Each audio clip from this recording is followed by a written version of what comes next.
Le lion qui ne rugissait pas.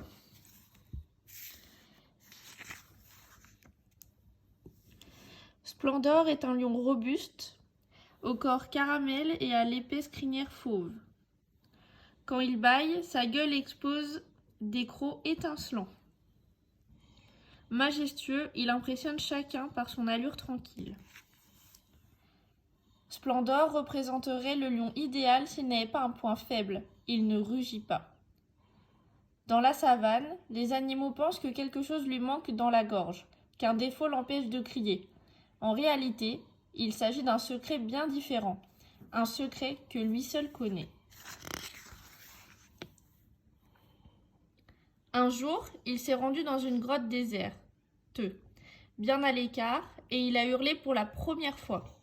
Quelle horreur! Non seulement toutes les chauves-souris qui y dormaient se sont envolées, paniquées, mais lui-même a été effrayé. Que se passe-t-il? Splendor a recommencé. Son second rugissement, assourdissant comme le tonnerre, l'a tellement terrifié qu'il s'est enfui par réflexe. Après 10 minutes de galop, il s'est appuyé contre un baobab, essoufflé. Non, impossible, ce n'était pas moi ça. Splendor ne s'est pas reconnu dans l'horrible son qu'il a émis. Selon ses oreilles, c'était le bruit d'un autre, d'une brute. À partir de ce jour-là, il a décidé de vivre sans rugir. Ce matin, son ami Brutor essaie de le convaincre. Splendor, tu ne peux pas continuer comme ça. Un lion a besoin de rugir. Ah oui? Quand? Quand il veut attirer l'attention. Si je veux attirer l'attention, je m'assois et je fixe les gens jusqu'à ce qu'ils me remarquent. Et comment signales-tu aux intrus qu'ils entrent dans ton territoire? Je vais à leur rencontre et je leur explique. Pas besoin de hurler.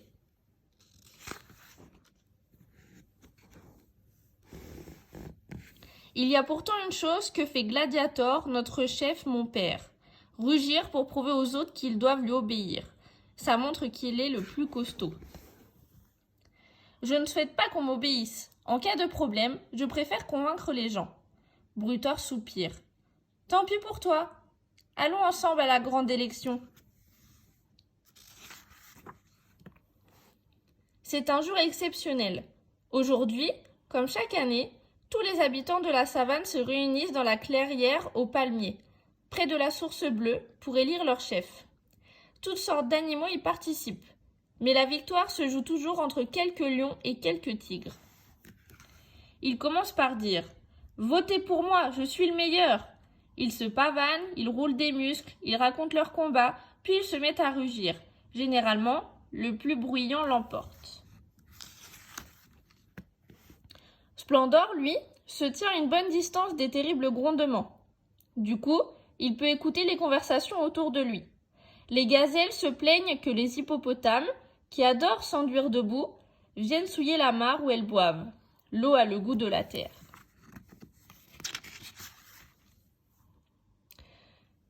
Parlez-en aux hippopotames, mesdames les gazelles, dit Splendor. Oh, nous n'oserons jamais, répondirent les timides gazelles en rougissant. Alors, discrètement, pendant que lions et tigres lancent leur slogan, Splendor s'adresse aux hippopotames. Très gentils, ils promettent de s'amuser dans la mare boueuse et de ne plus troubler la mare d'eau claire. En revenant s'asseoir, Splendor entend les murmures des fourmis. Inquiètes, elles craignent que les éléphants, en se frottant aux arbres, ne les fassent tomber sur leur fourmilière et les détruisent. « Je m'en occupe, souffle Splendor. Je connais bien Nestor. » Splendor s'approche de Nestor, le grand-père des éléphants, et lui glisse à l'oreille que les fourmis ont peur lorsque lui et sa famille se grattent contre les troncs. « Les fourmis, dit Nestor, elles sont si minuscules que je les vois à peine. Par contre, tu peux voir leur maison. » Ah oui. Et Nestor lui assure que les éléphants ne se racleront plus contre les baobabs voisins des fourmilières. Alors que les rugissements des candidats qui n'écoutent personne vont bon train, Splendor perçoit encore des rugissements derrière lui. Plus d'une centaine de petits singes désirent, eux aussi, prendre part à l'élection, mais la rivière les arrête. Ils détestent tellement l'eau qu'ils ne traversent pas. Sans hésiter, Splendor se met à les transporter 4 par 4 sur son dos. Il franchit plus de 30 fois la rivière. Puis, quand il aperçoit une large branche qui descend lentement, portée par les flots, il la saisit avec ses mâchoires et la pose entre les deux berges. « Et voilà, dit-il au singe, cela vous servira de pont. Vous rentrerez plus facilement chez vous après l'élection. » Le dernier candidat, Gladiator, la plus grande gueule de la savane, se présente et pousse son rugissement. On croirait qu'une tempête se déchaîne. La terre tremble, les palmiers frémissent, chaque bête recule. Les animaux à fourrure sont ébouriffés, les animaux à plumes sont décoiffés. Même le soleil là-haut a sursauté. Gladiator va l'emporter, comme d'habitude. On passe au vote. Barbara, une autruche extrêmement douée en calcul, dénombre les voix puis annonce en souriant. À la majorité absolue, Splendor est élu chef. Mais pourquoi moi s'étonne Splendor. Tu es un grand, mais tu es si venu en aide à tous les petits. Tu nous as écoutés au lieu de faire le fort. Splendor est surpris et ému. Les gazelles, les singes, les fourmis, les éléphants et les hippopotames, fous de joie, l'acclament et l'applaudissent. Son ami Brutor lui chuchote à l'oreille. Merci de nous montrer qu'on peut se faire respecter sans rugir. Depuis, Splendor est réélu chaque année chef des animaux.